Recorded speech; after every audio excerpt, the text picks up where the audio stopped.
The Christian Service University, a fully chartered private university in Ghana, is inviting applications for admission. Undergraduate programs include BSc Nursing and Midwifery, Computer Science, Information Technology, Bachelor of Business Administration, BA Communication Studies, Planning and Social Development, and Theology with Administration. Postgraduate programs include MSc in Accounting and Finance, Monitoring and Evaluation, Corporate Planning and Governance. We have MA MPhil Communication Studies, MA Christian Ministry with Management, Event Management, MPhil English and Mathematics Education. With quality, faculty and state-of-the-art facilities, we blend academic work with entrepreneurial mindset in all our programs. For more information, please call 0246 275375, 0240 154825, or 0244 596603, or visit our website www.csuc.edu.gh. CSU is located at Odeneho Kwadaso on the Kumasi-Obuasi Road, 100 meters off Star Junction. Choose CSU today to secure the future of Africa. And to make him better known. Well, I found a woman stronger than anyone I know. She shares my dreams. I hope that someday I'll share a home. I love you more than my hometown. Seriously? This February, the month of love, you will hear sweet words from your loved ones. But are they real? Are they genuine? Do you want a place you can have some time with friends, couples, and loved ones? Join the Y Connect team on the 8th of February 2025. If you're a couple, on the 15th of February 2025. If you are single, come to the premises of Westland Television at the Grand House, located in between Delta Capital and the Holy Spirit Cathedral at Ankrah, from 1:30 p.m. as we brainstorm on marriage issues and matters at the heart of many singles and couples. There will be a lot to drink and a whole lot to talk about. The rate is a cool 100 Ghana cedis for couples on the 8th of February and 50 Ghana cedis for singles on the 15th of February 2025. Don't miss out. It's going to be fun and lovely. For more information, call us on 0243 160 911 or 0264 820 227. See you.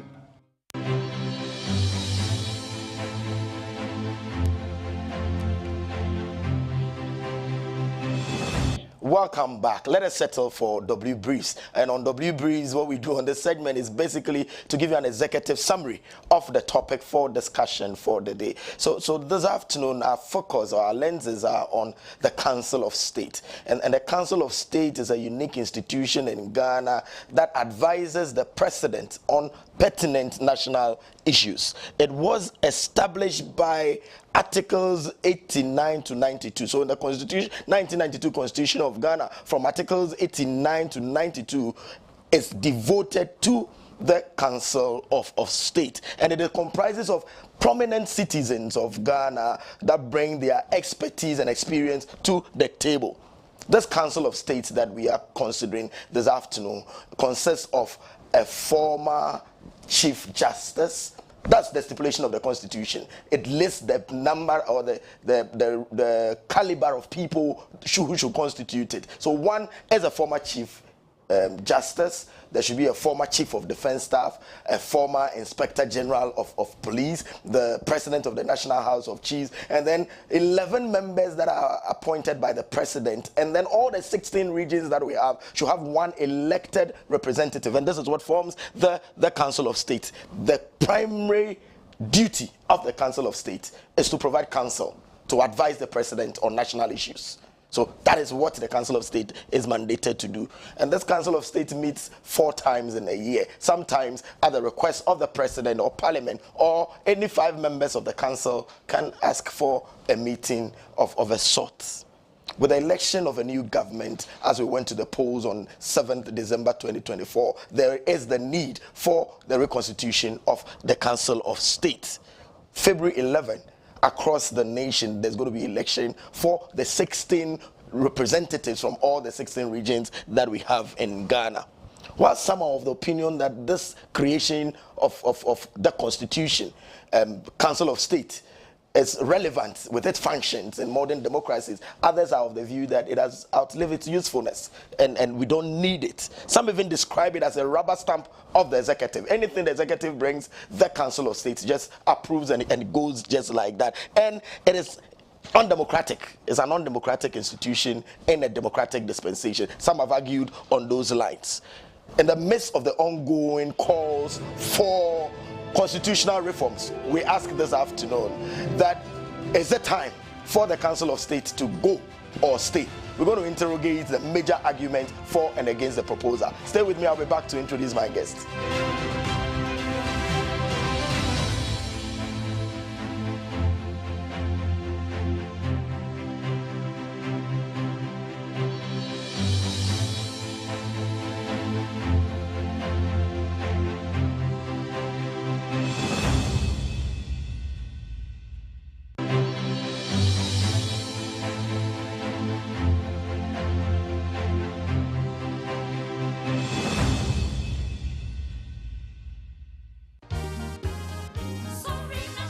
Sorry, not sure. Wake up to a purposeful day. Get ready for a transformational morning experience. Sorena Shrine is here to build our spirituality, mental and physical well-being. Through positive, inspiring actions and stories. We bring you exciting activities and conversations that develop us as a people and as a nation. We take a look at the trending issues in Ghana and the rest of the world. And we also review the impacting stories from our local newspapers. Every morning, we bring you stories of hope, change, and renewal. We empower you through the Word of God and provoke you to live the purposeful life destined for you. Join us, Anita Kwaku, and the Reverend Ajika Vincent Agbamanya, Monday to Friday from 5:30 a.m. to 10 a.m. as we take you on an inspiring journey, live and exclusively on WTV. You may also join us on Facebook at WTV Ghana and on YouTube at Wesleyan TV Ghana. Sorry, not Shrine. Wake up to a purposeful day. Sorena Shrine is brought to you by Danwell Insurance, Multi-Credit Savings and Loans, and the Methodist University Ghana.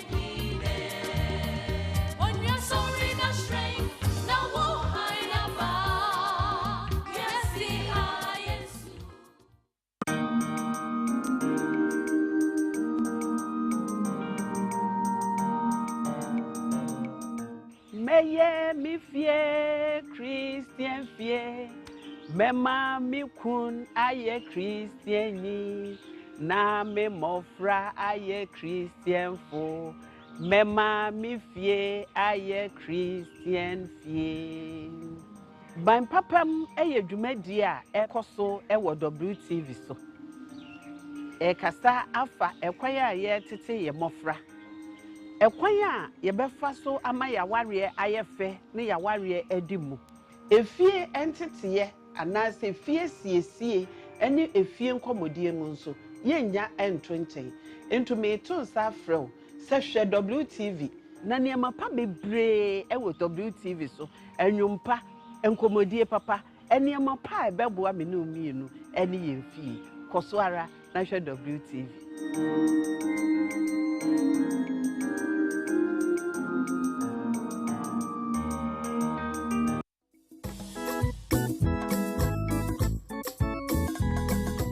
Nyansa ashese onyinyamishu. Let the little children come to me and do not hinder them. Matthew chapter 19 verse 14.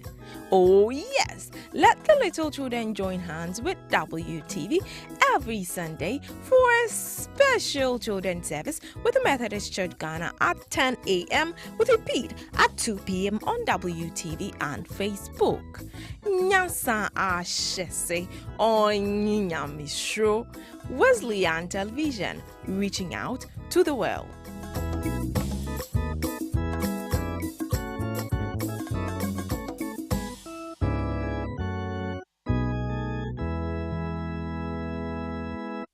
This is the time, no more delay.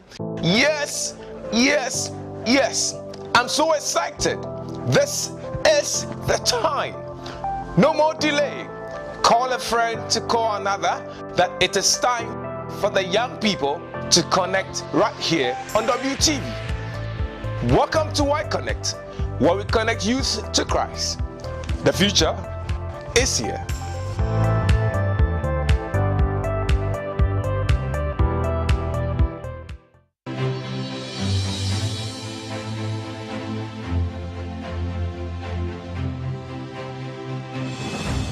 Welcome back. On the state this afternoon, we are looking at Ghana's Council of State. I know you've followed, and if not, you've heard about the Council of State. It's a constitutional creation, as I introduced, mandated to provide counsel or advise the president on national issues. But in recent times, there have been calls for constitutional reforms, and others are calling for the scrapping of this body, this institution. It is unique that is supposed to be advising the president. This afternoon on the state, we are going to assess the relevance of the institution amidst the calls for constitutional reforms. The show is brought to us by Christian Service University, located in Ashanti region, Kumasi specifically. Christian Service University is an evangelical liberal arts institution established 50 years ago to train men and women with ethical values for transformational leadership in Africa. Admissions for the 2024-2025 academic year is in progress for undergraduate and postgraduate programs. CSU offers dynamic academic and industry-driven programs in nursing, midwifery, business administration, communication, planning, and computer science. For more information, please contact our admission relations officers on 02462 75375, 0240154825, or 0244596603. Alternatively, visit our website on www.csu.edu.gh. Choose CSU today to secure the future of Africa. CSU, the university of choice. And as always, we are glad to have in the studio with us experts on the subject matter that is under consideration for this afternoon. Just to my immediate right is a very known face on the state. He is the regional director for the NCC, National Commission for Civic Education for Greater Accra region. So NCCE regional director for Greater Accra, Mauli Agbenu. Good afternoon, sir. Good afternoon. And good to have you on the show. Always happy to be here. Happy New Year. Have you been here already? No, first time this year. And happy to meet you. Happy New Year too. Great. And joining us, I'm impressed with his composure and the way he's appearing. He will put it to us. He is a legal practitioner.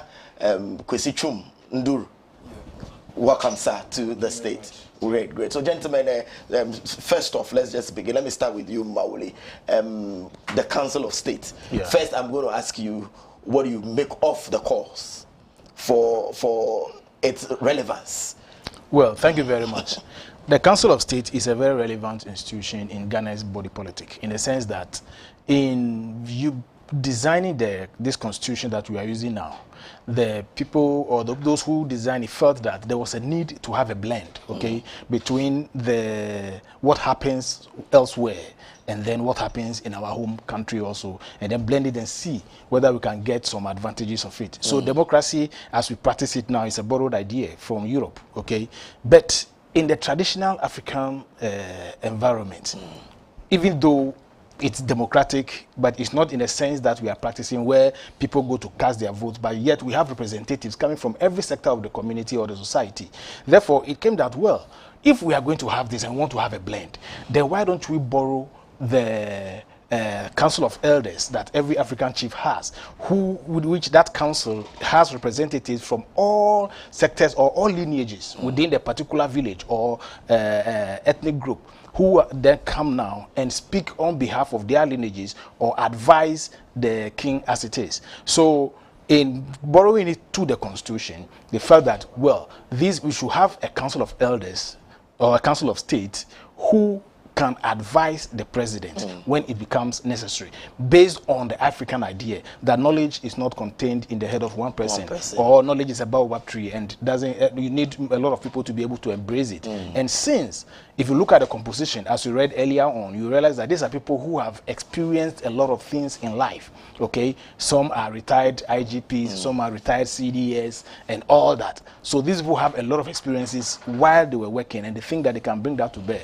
So it is a way of ensuring that the president has access to knowledge that people have acquired over the years, and also to have advice from people who represent every nook and cranny So why of the are people country. calling for? People are saying it's obsolete. You see, Because in from the what, practice, from what you have narrated, yes, it means it's a useful. it's a institution. useful thing of it. But reading through the Act and the Constitution, you realize that the advice is not binding on the president. He can decide to use it as an advice, so to speak. Therefore, why spend so much money? Why spend so much money on just an advice if the person can reject it? That thing, I'm sure that kind of argument will be what people will be doing. We will interrogate that argument for the proposal. And that's, let me come to you, Kwesi Chum. The Council of State is a creation of law. From where you sit, either with your legal lenses on or from what you have heard, why do you think people will be calling for either it's a repeal, if it's a correct word, or why it shouldn't even exist on our statute books or statutory books, as it were? Okay, thank you. So, on that argument, I think it comes in two legs. Firstly, as my brother mentioned, the fact that their advice is not binding on the president. Because now looking at the system with it, there are 31 people. Why should we be spending money on 31 individuals to give advice to the president of the republic? And the president can choose either to heed to the advice or not. And on this thing, on the advice being binding, there has actually been a Supreme Court decision to the effect. Exactly. Yes, the Ghana Bar Association, and it's a consolidated matter, and Attorney General. The Supreme Court stated that the advice is not binding. So if the advice is not binding, and typically they are just advising, then why should we spend money? And the second leg comes in the monetary form, because they are Article 70 appointees. 71, yeah. And then they enjoy the privileges under Article 71 of the Constitution. So meaning we spend a lot of money on them. Even after they are done with their office, they are entitled to ex-gratia and everything, as if they, as the MPs, as the ministers and everything. So now the question comes in. Unlike the MPs who will go to Parliament, make laws which are binding on us, maybe the electoral commissioner, who is also an Article 70 holder, a 71 officer, at least they do something, they organize elections, declare results, we have ministers and things, bringing in policies.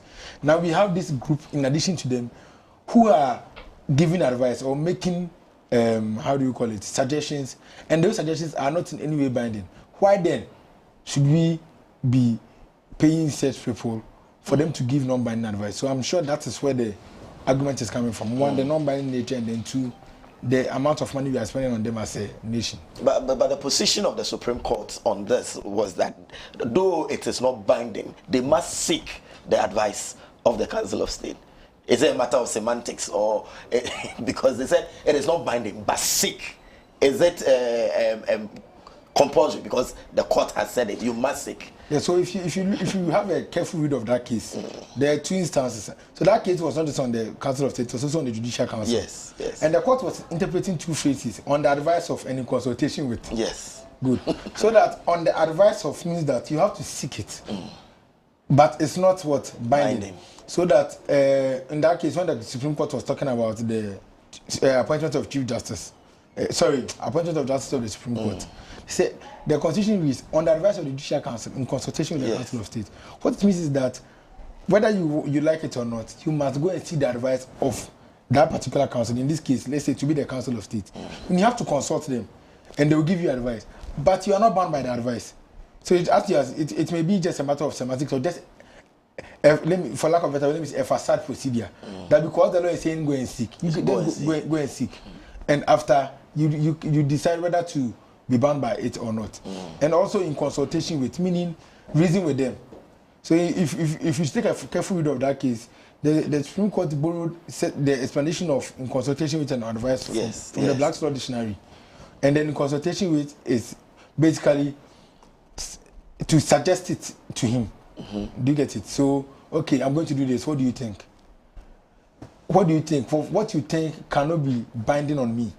So it's just a matter of semantics, and it doesn't really bind anybody. So the president could. I'm sure we'll get to examples in recent time where we will see whether they have rubber stamped or they have poo-pooed the president has poo-pooed the decision of the Council of State. Let me come to you, Maule, from where you sit, mandated to educate us. Walk us through the Council of State, especially. Is it a national election? Are we all going to? Must we look for a voter ID card to vote for our representatives? Just walk us through the structure and how it functions. Thank you. So, unlike general elections that we have, this one is an electoral college kind of election. It is not general. It's not open to every member of the electorate or every citizen. Rather, it is 2 people selected by each district assembly across the country who will conglomerate at the regional capitals to vote for the person to come to the capital to be the representative of that region. So it is an electoral college system of voting. So those 2 people will be selected by each district within the country to carry out that election. It is not general to everybody. But it is taken that those people there will be speaking on behalf of the whole district. Yeah. This election has been fraught with complaints and arguments that sometimes it tend to be political, and that they have to is the MMDC, is the municipal and then district assemblies. Yeah, they are supposed to nominate 2 people. 2 people. Yes. And then there have been instances where the MCE nominates himself and he nominates his presiding member, and they go, and so it makes nonsense of the democratic structure. Yeah, but I think even if that happens, it is normally through a unanimous decision, because it means the other assembly members also agreed that the MCE and the presiding officer can go and represent, because they are saying that the district assembly is the one who is supposed to select the two people. So whatever means they use to get those 2 people for us, that is okay with us. So I don't think it is not political. It is apolitical. It is just like the district level elections, just that this time it is not open to the general public, but those who are going to vote, it is on non-partisan lines. If you are just going to vote for somebody to represent your region at the national level, that's all. I will probe further, but so you wanted to chip in something. Or you are okay with the position? Well, okay. What I just wanted to say is that yes, although the crafting of the law makes it apolitical, no matter what, there are always political undertones to it. Sure. Yes, which are quite, in my view, inevitable, because we are all political beings. The Supreme Court has said that as human beings, we are all political beings. So there's no way you can take that politics out. Like as we were saying, the district assembly elections, ordinarily it's not run on political basis, but due to the dispensation of our democracy, there would always be a political undertone to it, where the politicians would want to be involved in this whole thing. So although it is not political, there are political undertones to the election. And we should know the election is just for the 16 members. Yeah. So not the other 11 who are appointed by the president. So that now they are 31. Yeah. Even before the start, you have, in quotes, 11 political people there. Yeah. Because the president would definitely appoint his people who reason with him, or his party people there. And then now the 16, they try to also manipulate it and get into it, and then by the time we are done, we'd have about 20 or more belonging to the and that's where the rubber stamp argument will come in. Exactly. It's interesting. I am trying to save time and then witness the election of the regional representatives to the Council of State. But Maule, you see that sometimes we have, like we have had E.T. Mensah, the late E.T. Mensah, God rest his soul. We've had other people who have been voted. These are not political people. So is it how are they? They are you won't say neutrals, but they are people who come in with experience and expertise. Yes. How do they send their CVs? We want to appreciate the process. So I think there's you present yourself that you want to stand for. There's a vetting procedure which the Electoral Commission will take you through.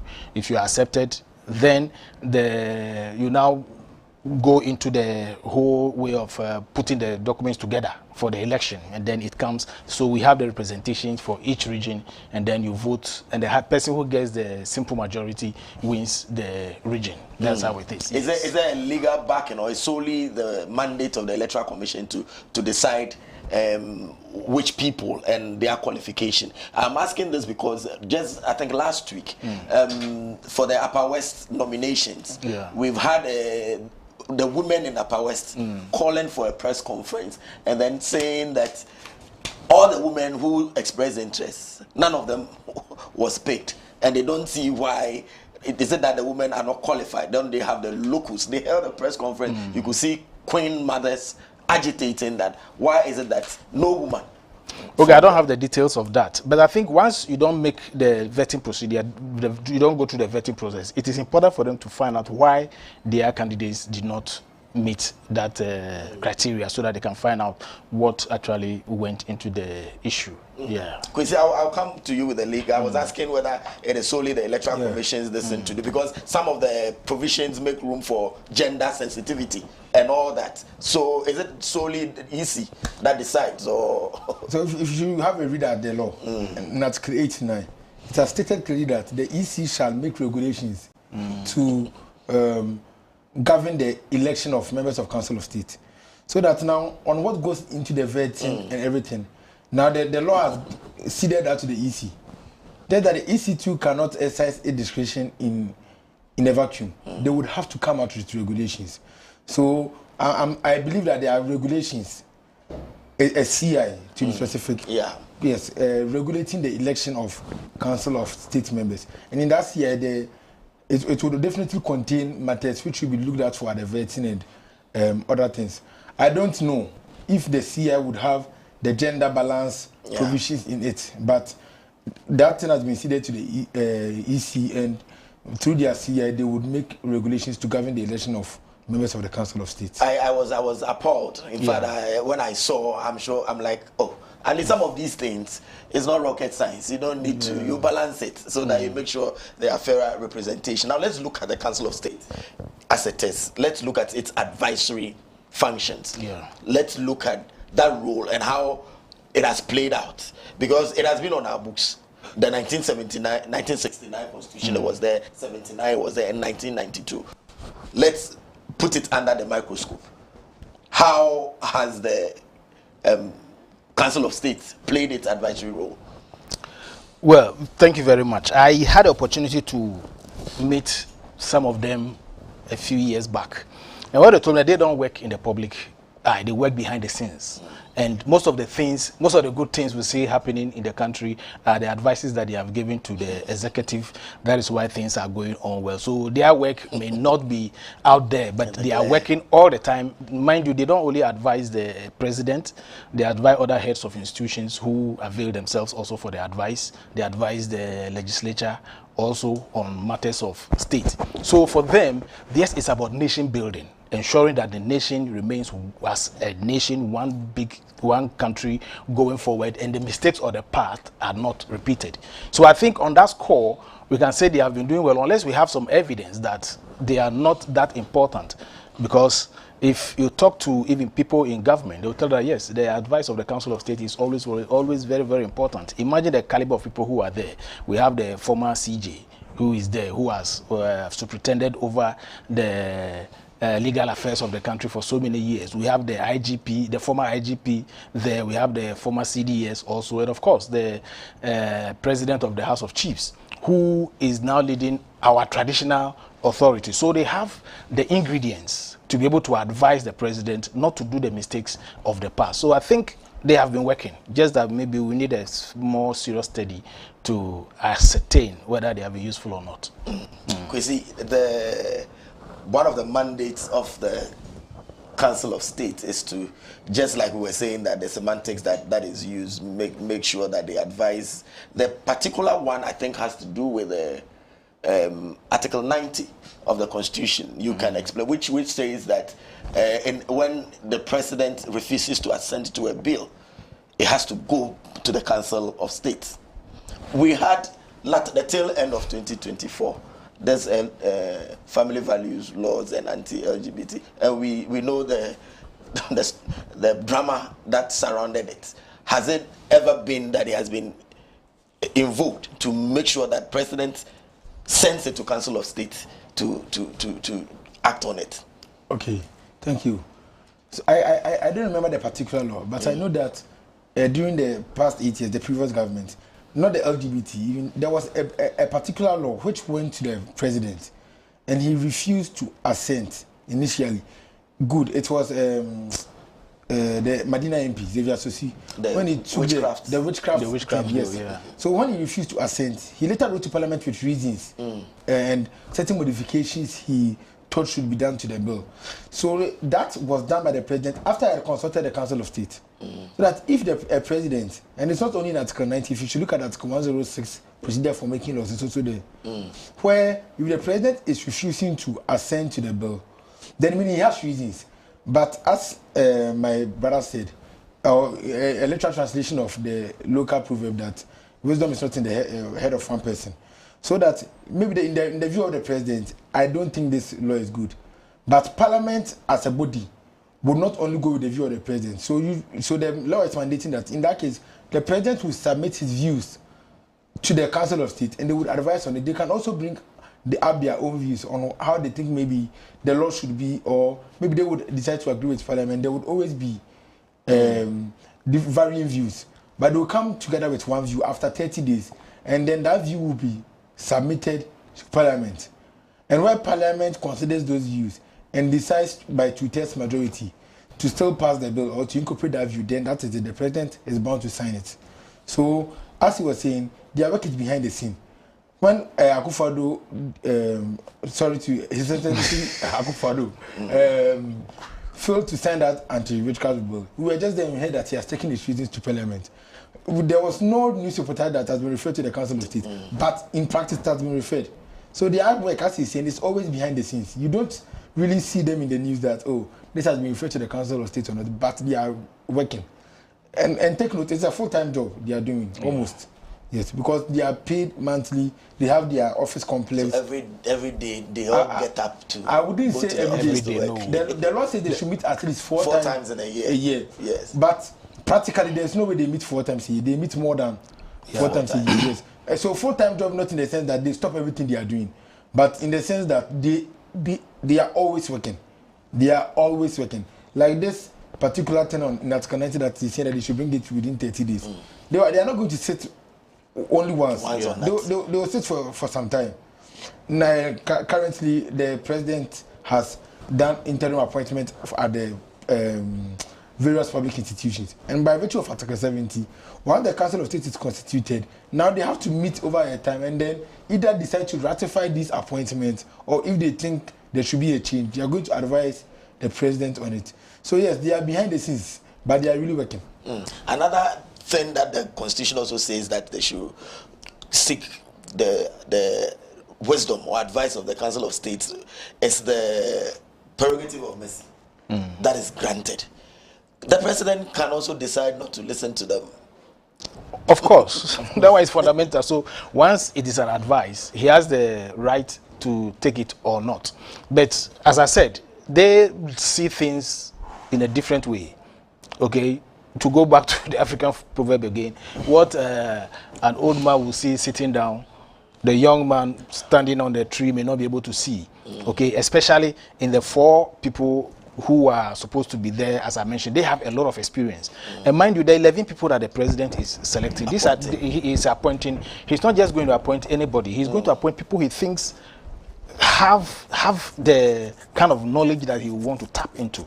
Okay, and then the representations that come from the regions also bring people who are in tune with what with the needs of their region. So it is an avenue of very rich or source of advice for the president in whether he takes it or not. But at least he has the opportunity to look at this, look at that, which he might not have had if he didn't consult them.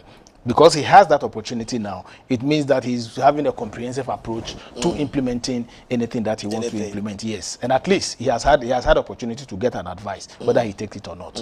And I think this just like you mentioned earlier on, it was more or less borrowed from our traditional system. Exactly. To place on our books. Yes. I'm sure that is what is informing when you see the structure of the political parties. They have council of elders. They too, the president chooses to listen to them. Oh no, the party leadership. Yes, the party leadership. We will listen to them. Listen is binding on whoever.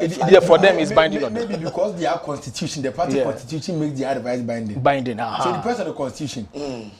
Our problem is because the constitution has used the word advice, consultation, advice, consultation, and now the Supreme Court, which interprets the constitution, has said that it's just an advisory rule and then it is not binding. Maybe had the wording of our constitution as a country been different, maybe it would have been binding. And I think even there's a provision in the Act that states clearly that the president is under no obligation to accept their advice. So that's immediately waters down the strength of it. But its strength actually lies in the fact that you have a source you can always tap into at any time. Because, mind you, they have a full-time secretariat. That is with an executive secretary who is working 24 hours around the clock, and so they may also receive some requests from individuals and all that. So I think, in my view, I think we should maintain it. It is still very useful for our country, even though it is important to make some of the advice binding. Considering that, for instance, when it comes to some appointments, we are told, I think the case you referred to came up when there was an appointment and there was a need, whether it became a big issue, whether it's consultation with or with the advice of and all that. And I think that has been clarified by the Supreme Court. So going forward, as we gain more experience, it will become more useful to us. Otherwise, we may need a second chamber, which I think President Kufuor suggested when he was leaving office. But that may be too expensive for a small country like Ghana. Okay, so with a small country like Ghana, I think the Council of State is small enough, it can be managed so that we do not become too extravagant when we have a second chamber where we will then need to vote for senators or maybe more permanent representations as it happens in other countries. Yes, very interesting. You've just touched on this thing. Maybe when we return from break, we'll look at that proposal because we've had very prominent personalities engaged in this debate as to whether we should have a second chamber, as to whether we should have these people or not. And I have just 1 minute to take a quick break. Some people have over the period had this thing to question certain personalities, but just like we've said, let me even concede that the Constitution mentions the president has the right to choose whoever he chooses. I don't think the law states the background the person should have come from or this thing. But if somebody has a criminal record, the Constitution does not say, or that one, the general provision of the law will bar such a person. So the Constitution doesn't state who the president can appoint. Unlike members of parliament or even to run for president, where the Constitution has given a criteria that to run for a member of parliament, you should have had a criminal record in the past 10 years, you should be tax compliant and everything. For the Council of State, the Constitution was silent. We'll be back soon. Let me just take a quick turn. When we are back, we'll look at some of the prominent personalities who have made the case for and against, and we'll look at the call for the constitutional reforms, the way forward. Stay with us. We'll be right back.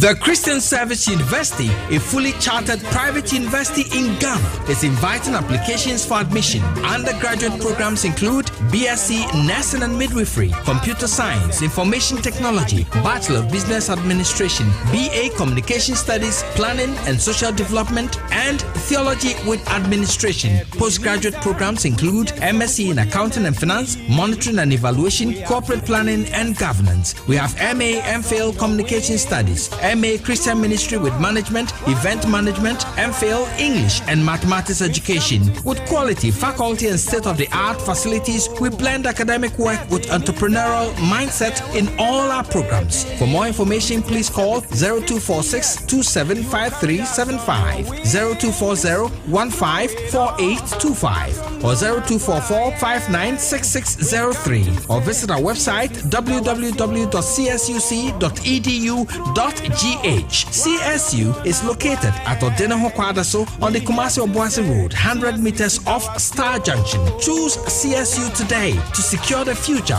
of Africa. And to make him better known. This is the time, no more delay. Yes, yes, yes. I'm so excited. This is the time. No more delay. Call a friend to call another that it is time for the young people to connect right here on WTV. Welcome to Y Connect, where we connect youth to Christ. The future is here.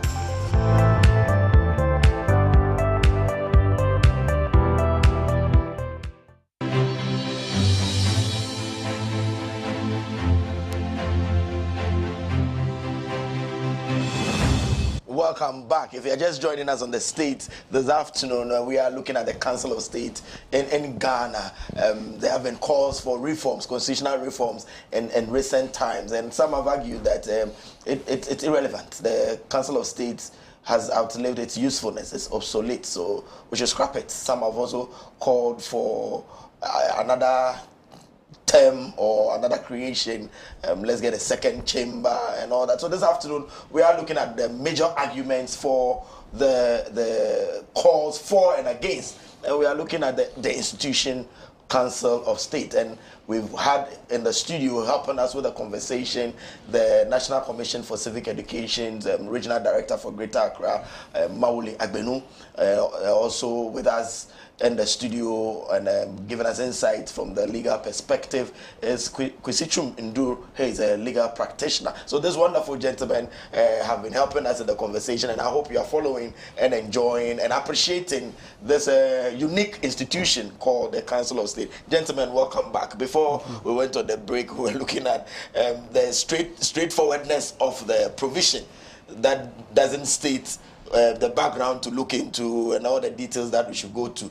Quickly, let's look at some prominent personalities who have joined this debate and their major points that they have raised. First off is the former President John Nyakum Kufuor, who says that in the phase of current democratic development, he thinks that the second chamber will rather do, and he went on to give the composition for his proposal. Again, a governor, an advisor on governance to the UN, Professor Bafo Ajiman, also made the argument that we don't really need the Council of State because of the economic situation we find ourselves. We don't have the money to be paying. The purse is not solid. It's not that heavy. And he even argued that, come on, in recent time, the president doesn't need to meet people. He doesn't need human beings to. He can just, with a phone call Elon Musk, call Donald Trump, call anybody he wants to ask for advice from. Then the venerable Samuel Okudzeto, the lawyer, the Okudzeto, not our current foreign affairs minister, no Ablakwa, he has argued that the Council of State is relevant in our democracy because it brings diverse people from diverse backgrounds and in the decision-making process. He also argues that it aids in nation building because the advice it's all that. So let's start from the proponents of the arguments that I've mentioned: President Kufuor, Professor Bafo Ajiman, and then Sam Okudzeto. Okay. So let me first of all say that what I'm going to say now are my personal views. It doesn't come from the position I hold representing NCCE here, because we have not actually made taking a stance on it yet as to what should be happening to the Council of State. So Ghana is a small country, and we've been a unitary country since independence, okay? And in unitary countries, most of the time, the second chamber is normally superfluous, in the sense that in countries that have very diverse backgrounds in terms of history, in terms of geography, in terms of culture, are more prone to adopting the federal system, where you may need a second chamber to be able to take care of those other issues that might not happen, might not be so obvious to the populace, okay, who vote for people into the legislative assembly. So yes, it's important, but at this stage of Ghana's development, I think we are so used to the Council of State. It has been so useful. Maybe if we want to tweak it, we may want to make it a little bit more, make its advices more binding on the executive. Then I think we are shifting away so that we can make it more useful. But to scrap it completely and go for the second chamber, already we are complaining about the huge government expenditure in terms of taking care of parliamentarians, the executive. We are crying about 𝗟𝗓𝗩𝗘. This current president has promised in his campaign that he's even going to do away with 𝗟𝗓𝗩𝗘 and try to give us a lean government, all in the spirit to reduce government cost.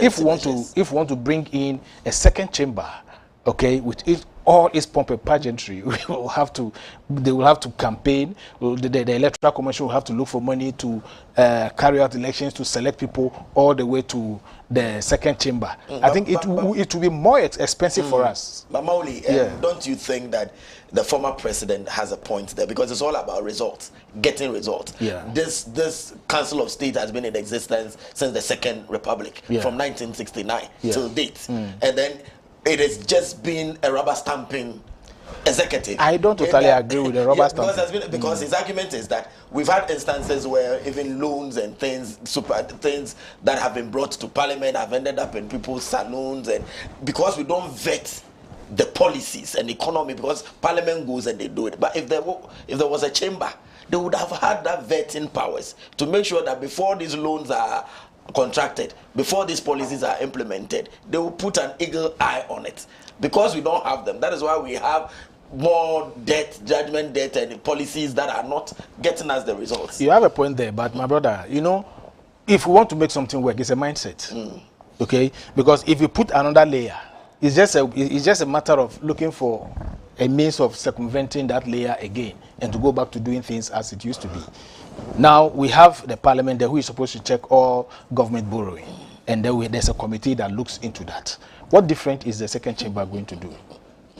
What is it going to do differently that the Parliament is not currently doing? And how are we sure that they are going to act differently from what is happening currently? Because it comes to Parliament, it goes to the committee, it comes and they approve it. Okay, suppose it comes to the first house, the lower house, and then goes to the upper house and they approve it. Then what have we done? Yes, so the arguments are many. That's why I said that we can decide to adopt it if it will work for us, or we can decide not to adopt it. But how are we cutting our coat according to our size? Personally, I think the second chamber will make government more expensive than it is now. Currently. Okay, it will make it more expensive than it is. That is why I think the House of